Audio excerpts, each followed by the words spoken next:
요한복음 8장 1절부터 11절 말씀 읽었습니다. 예수님의 지혜와 용서라는 제목으로 함께 은혜를 나누고자 합니다.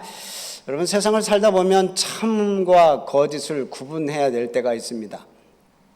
이것이 정답이냐, 이것이 오답이냐라는 것을 이제 구분해야 될 때가 있죠. 딱딱 구분되면 얼마나 좋겠습니까? 그런데 이렇게 난감할 때가 있습니다. 이것을 선택해도 문제고 저것을 선택해도 문제일 때, 이것을 선택하면 또 다른 것이 또 아쉽고, 또 이것을 선택하면 다른 것이 아쉽고, 우리가 흔히 그러잖아요. 짜장면도 먹고 싶고 짬뽕도 먹고 싶은데 이걸 어떻게 두 가지 다 먹으려면 너무 배부른 것 같고, 그래서 짬짜면이 나온 겁니다. 그런 거죠. 참 이렇게. 그런데 우리 인생에서는 문제를 이제 선택하려면 이게 쉬운 게 아니에요. 어려울 때가 있어요. 오늘 여기 본문 말씀도 그렇습니다. 예수님께서 사역을 하시는데 유대인들이 예수님에게 이제 시험을 해요. 이 서기관들과 바리새인들이 예수님을 올무에 걸려 넘어지게 하려고 예수님에게 시험을 하는데, 예수님은 오늘 본문 말씀 보면 아주 지혜롭게 잘 비껴나가시고, 또 이것을 이용하려는 그 죄인된 여인을 예수님께서는 용서해 주시는 그런 내용입니다. 우선 오늘 내용을 보면 예수님께서 이제 초막절이 끝나고 나서 사람들은 다 집으로 돌아갑니다. 명절 끝나면 다 집으로 돌아가잖아요. 우리도 이제 설 명절 끝나면 이렇게 다 각자 또 사는 집으로 가서 이제 일상으로 돌아가듯이, 여기도 유대인들은 명절 때 예루살렘으로 다 모였다가 또 다 돌아갑니다. 각자의 삶으로 돌아가는데, 예수님도 이제 감람산으로 가셔서 머무르시다가 날이 밝자 이제 다시 이 백성들을 가르치기 위해서 예루살렘으로 들어가셔서 성전으로 들어가서 가르치십니다. 바로 보면 2절 말씀 보면 끝부분에 그러죠. 백성들이 나올 때 그들을 가르치시더니, 예수님은 최선을 다해서 백성들을 가르치시려고 합니다.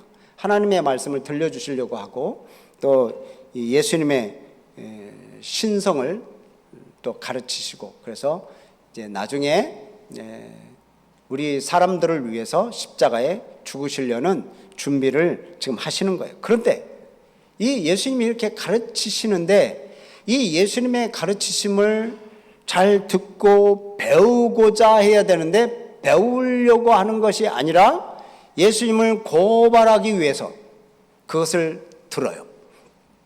그런 악인들이 있었습니다. 아주 나쁜 사람이죠. 그래서 6절 보면 그러죠. 그들이 이렇게 고발할 조건을 얻고자 하여 예수를 시험함이로라. 예수를 시험하는 거예요. 예수님을 시험해요. 그래서 서기관들과 바리새인들이 현장에서 음행하다가 잡힌 그 여인을 끌고 와서 예수님 앞에 세웁니다.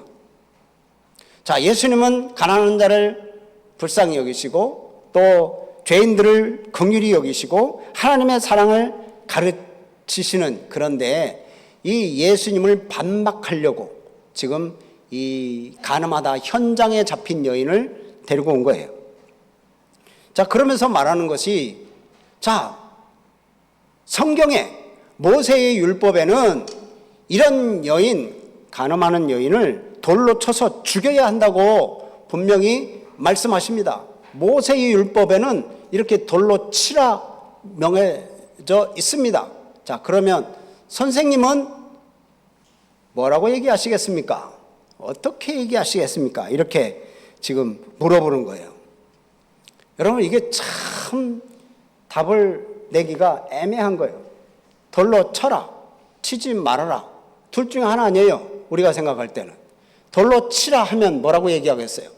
지금까지 하나님의 사랑을 얘기하고 그러더니 그렇게 용서할 마음도 없이 돌로 치라고 얘기하냐고, 뭐 이러면서 또 반박하겠죠?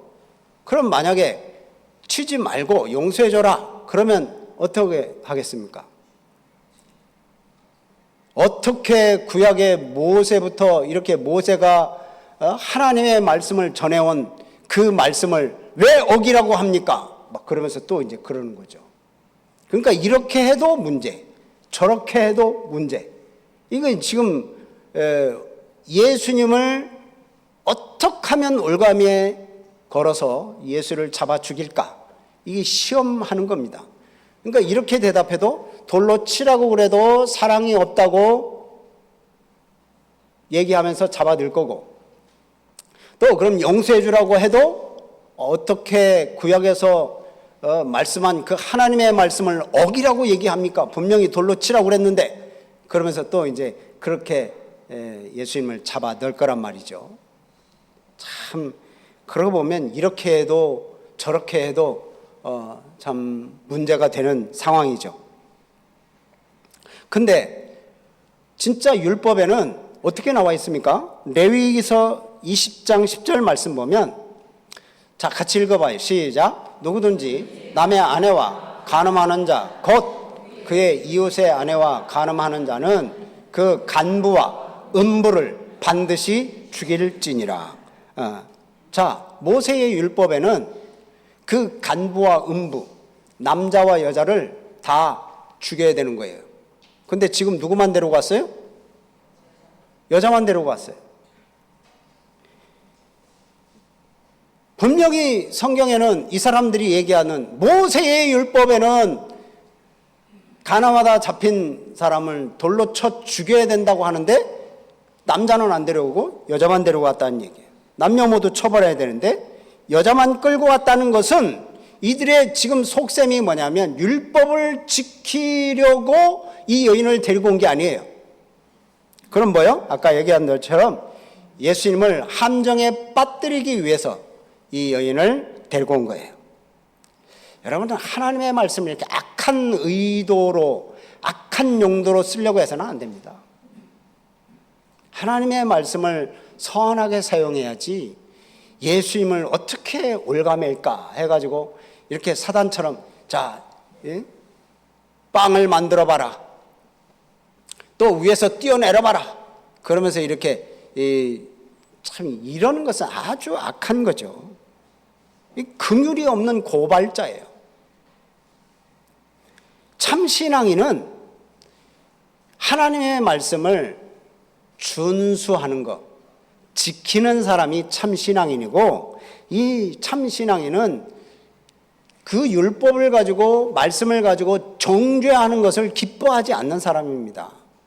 그런데 이 서기관과 바리새인은 예수님을 함정에 빠뜨리기 위해서 지금 이 율법을 이용하는 거예요. 예수님께서 즉각 답을 주시지 않습니다. 땅에 뭔가를 끄적거리시더니 말씀을 하십니다. 11절 말씀을 보면 7절 말씀을 보면 7절에 그렇게 돼 있죠. 같이 읽습니다. 시작. 그들이 묻기를 맞이 아니하는지라 예 일어나 이르시되 너희 중에 죄 없는 자가 너희 중에 죄 없는 자가 먼저 돌로 치라. 이 말씀을 딱 하십니다. 자, 그러니까 이 9절 말씀 보면 이 말씀을 듣고 뭐의 가책을 느껴서? 양심의 가책을 느껴서 하나씩 하나씩 나갑니다. 여러분, 양심이라고 하는 거, 이건 하나님이 우리에게 주신 재판관이요, 또 우리를 전도하는 전도자요, 또 우리의 나아갈 길을 보여주는 이정표예요. 우리가 악한 일을 하면 이 양심이 막 소리를 지릅니다. 너 그러면 안 돼. 그건 잘못된 거야. 그래서 양심이 자꾸 소리를 질러요. 양심은 악한 것을 따라가려고 하지 않고 선을 따라가려고 분명히 양심은 이야기합니다. 일시적인 그런 가치보다도 영원한 가치, 그 영원한 가치를 쫓아가라고 양심은 그렇게 촉구를 해요. 그러니까 우리는 양심의 귀를 기울여야 돼요. 그런데 그런 양심의 귀를 기울이지 않는 사람들은 양심이 없다 그러잖아요. 우리가 양심이 화인 맞았다, 뭐 이렇게 얘기를 합니다. 신앙의 양심을 유지하기 위해서 착한 양심 또 깨끗한 신앙 양심을 유지하기 위해서 힘쓰고 노력하는 성도가 진짜 신앙의 승리자가 되는 거예요. 아멘. 여기 양심의 가책을 받고, 자기들도 다 죄인이거든요. 그러니까 양심의 가책을 받고 다 떠나갑니다. 그런데 여기 말씀을 보면 흥미로운 점이 있어요. 자, 9절 말씀 보면 누구로부터 시작해서 어른으로 시작하여 젊은이까지 하나씩 나갔다. 어른부터 떠나가기 시작했다. 여러분, 나이가 많고 신앙생활 오래 했다고 그래서 죄가 없는 거 아니에요. 어떻게 보면 오히려 나이가 많을수록 또 신앙생활을 오래 했다고 한 사람일수록 죄가 더 많기 십상입니다. 내 고집만 있고 남을 배려할 줄 모르는 그런 마음들이 우리에게는 있을 수도 있어요. 자, 고개를 드세요. 저를 보시고. 이 세상에서 이 죄에서 자유로운 사람은 아무도 없어요. 나는 깨끗해. 천만의 말씀. 그러니까 이 사람들도 예수님의 말씀처럼, 자, 죄 있는 자가 먼저 돌로, 죄 없는 자가 먼저 돌로 쳐라. 그러니까 선뜻 예수님의 말씀대로 자기들이 돌을 들어서 이 여인을 칠 사람이 없었어요. 여러분, 우리들도 역시 마찬가지예요. 나 역시도 죄인이라는 사실을 안다면 여러분, 우리들도 함부로 남을 판단하거나 남을 정죄할 수 없어요.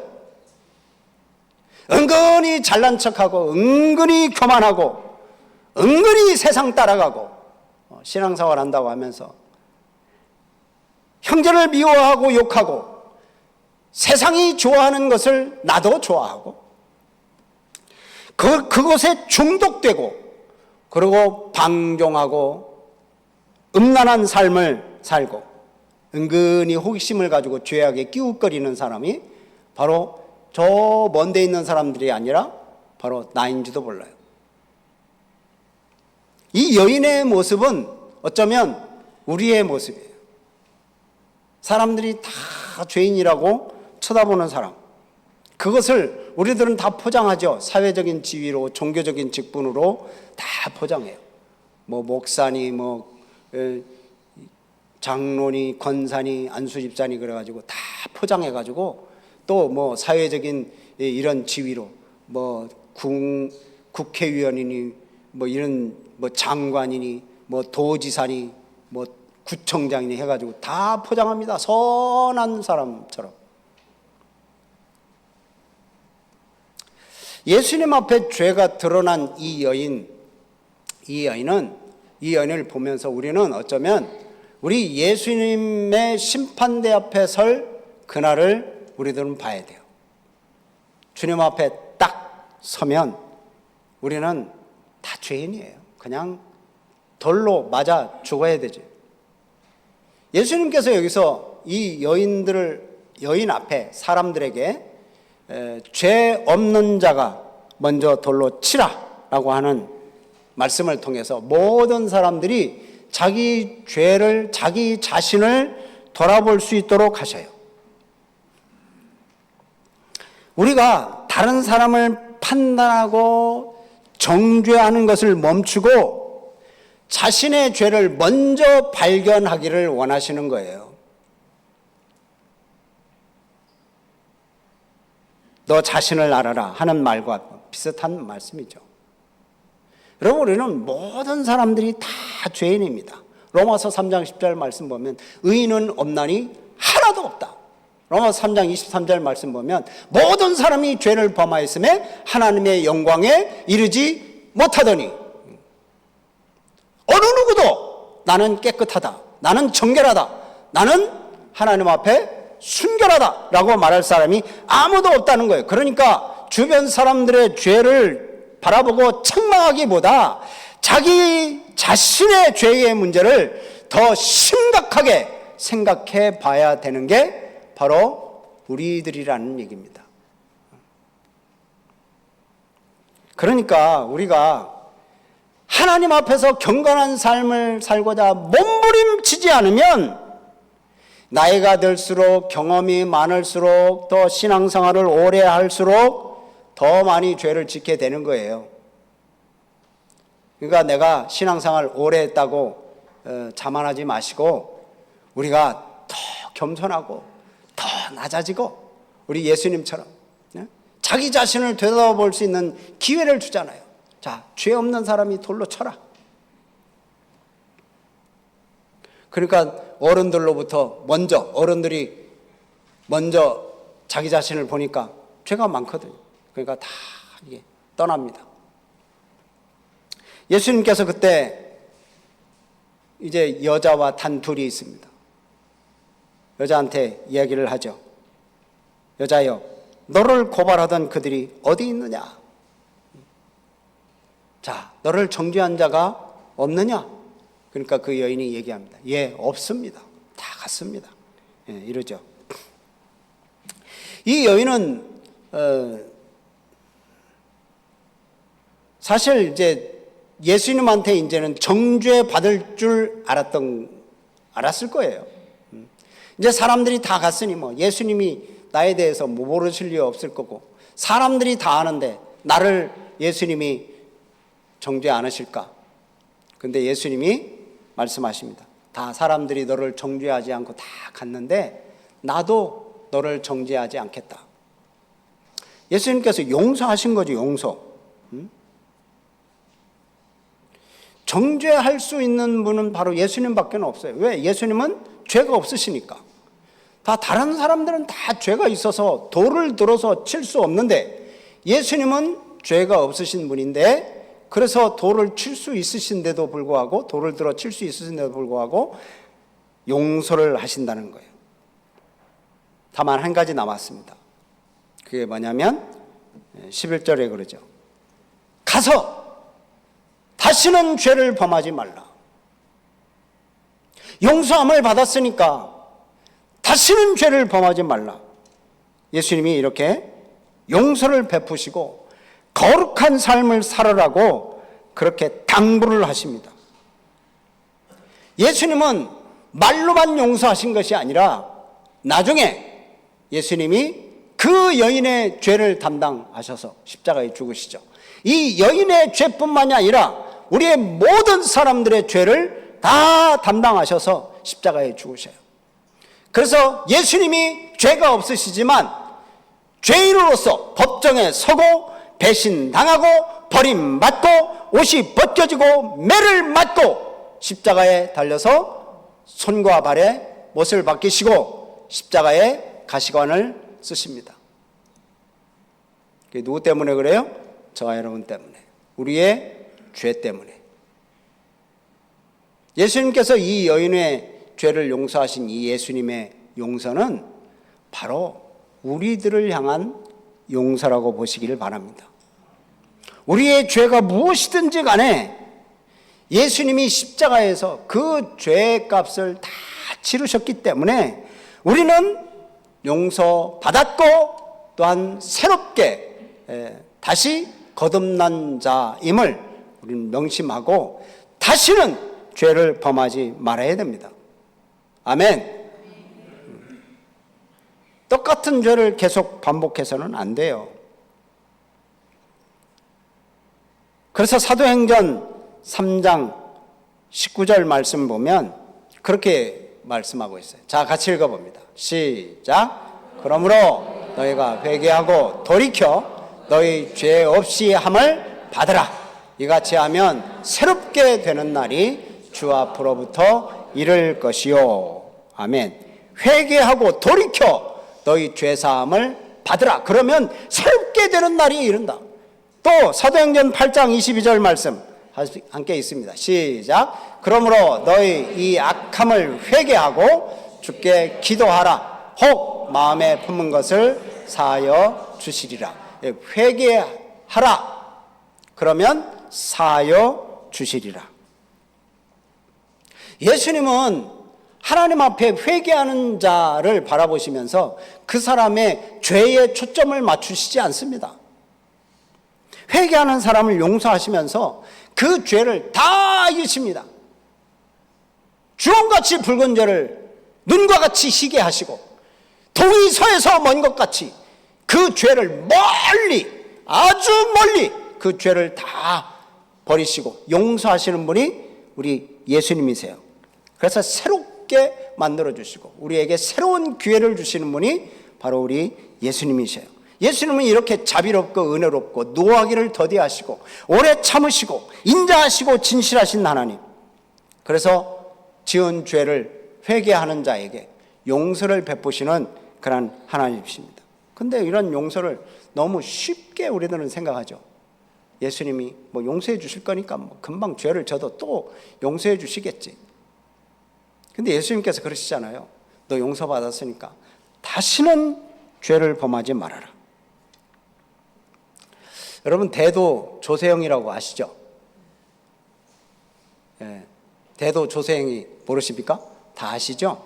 예, 대도, 대단한 도둑질을 하시는 분이.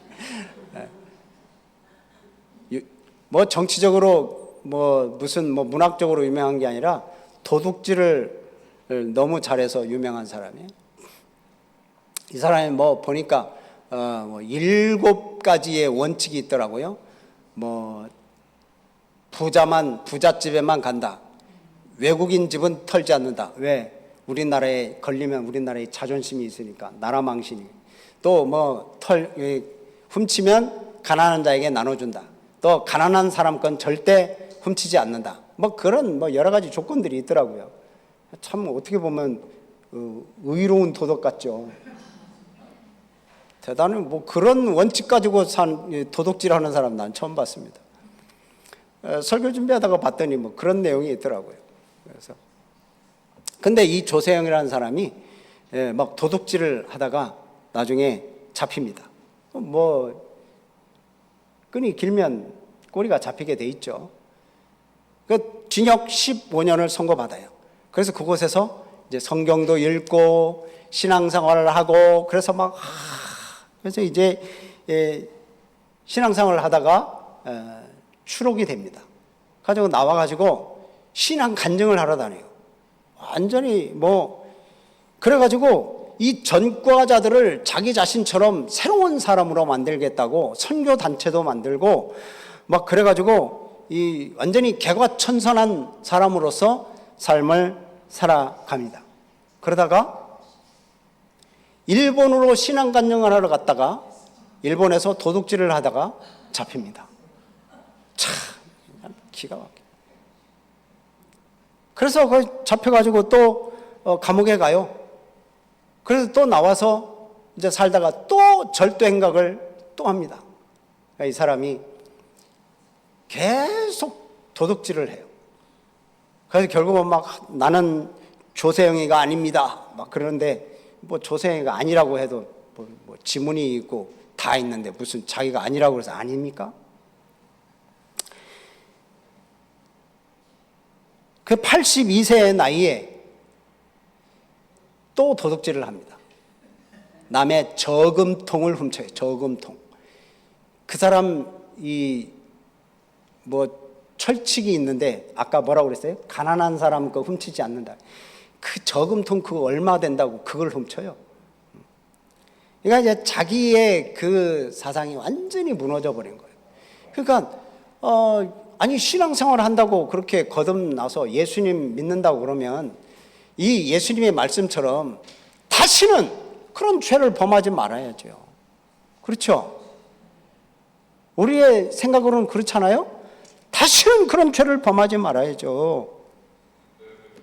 그런데 또 범하고 또 범하고 나이 들어서 82세의 나이가 됐어도 또 그렇게 범죄 행을 남의 집 조그마한 저금통을 훔쳐가지고 그걸 또 그것 때문에 또 감옥 가고 전과 16범이 되면 16범. 여러분, 예수님은 우리가 죄를 용서받기를 원하시지만 다시 그 죄를 짓지 말라고 그러시잖아요. 그게 죄라는 것을 알면 회개하는 사람은 그것을 다시 반복하지 말아야 되는 거예요. 우리의 주된 관심 역시 거기에 있어야 돼요. 다시 그 죄를 짓지 않으려고 몸부림을 쳐야죠. 그리고 사랑을 실천하려고 우리가 힘을 써야 됩니다. 오늘 말씀을 맺습니다. 오늘 여기 본문 말씀에 나오는 유대 종교 지도자들, 서기관과 바리새인들, 예수님의 신성을 인정하지 않습니다. 그래서 예수님을 위기에 빠뜨리려고 하고 예수님을 시험하려고 합니다. 그러나 예수님은 아주 지혜로운 판단으로 죄 있는 자가 돌을 들어 먼저 쳐라 라고 이렇게 말씀하시고, 또 가늠한 여인을 가지고 예수님을 시험하려고 했던 그 여인도 예수님께서 용서하시고 그 여인을 보호하십니다. 그래서 그 죄에서 떠난 새로운 삶을 살으라고, 거룩한 삶을 살으라고 예수님께서 말씀하시죠. 다시는 죄를 범하지 말라고. 여러분, 이제 우리도 역시 마찬가지입니다. 용서받았으니 이제 죄를 미워하고 죄와 싸우는 거룩한 삶을 살아야 되지 않겠어요? 또 역시 미워하고 또 싸우고 또 정죄하고 또 죄를 범하고 그래서는 안 되겠죠. 예수님은 내 죄를 위해서 죽으셨다라는 사실을 기억하면서 말씀으로 충만해서 세상을 이기고 또 죄를 미워하고 죄와 싸우며 정결한 삶을 살아가는 우리 성도님들이 되시기를 주의 이름으로 축복합니다. 우리